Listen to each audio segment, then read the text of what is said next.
నీతో ఎప్పటి నుంచో ఒక విషయం చెప్పాలనుకుంటున్నా. నువ్వంటే ఇష్టం, పిచ్చి.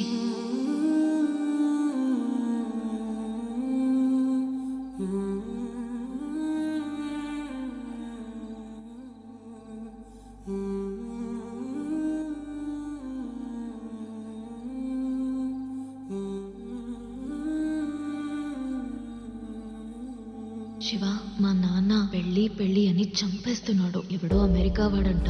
నేను ఇప్పుడే వెళ్ళి మా నాన్నతో మన విషయం చెప్పేస్తా. నేను ఎలాగైనా ఒప్పిస్తాను. నువ్వేం కంగారు పడకు, ఓకేనా? తప్పు చేస్తున్నావా? వాడు చాలా అమాయకుడు. వాడిని పీకల్లోతు ప్రేమలోకి దింపి ఇప్పుడు వేరే వాడిని పెళ్లి చేసుకుంటాడు. శివనే కాదు, మీ అమ్మా నాన్నలు మోసం చేస్తున్నావు. కలిసి తిరిగా అయిపోయింది. దాన్ని సీరియస్ గా తీసుకుంది వాడు, నేను కాదు. అంత మాత్రాన అదే జీవితం అనుకుంటే ఎలా? వాడు తిరగడం వరకు ఓకే, పెళ్లికి నాట్ ఓకే. అందుకే ఆప్షన్ తీసుకున్నాను. ఓహో, నీకు తిరగడానికి మొరటోడు కావాలి, పెళ్లికి మాత్రం సాఫ్ట్ గా ఉండేవాడు కావాలన్నమాట. అవును, ఏంటిప్పుడు? అది నిన్ను ప్రేమించనే లేదో, ఆడుకొని వదిలేసిందే. ఇంకొకరితో తన పెళ్లి కూడా వాళ్ళ నాన్న చేయలేదు. ఏరి కోరి కోరుకొని వాడి చేసుకుంది. నీతో ఒక విషయం మాట్లాడాలి. నేను ఒక అతన్ని ప్రేమించాను. అతని పేరు మహేష్. నా కోసం మీరెంత వెతికినా ఇంతకంటే మంచి సంబంధం చూడలేరు అనుకుంటున్నా.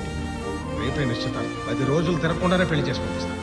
కోసం కావలసిందే ముందే చెప్పి ఇదంతా చదువుకుంటేది కాదు కదా.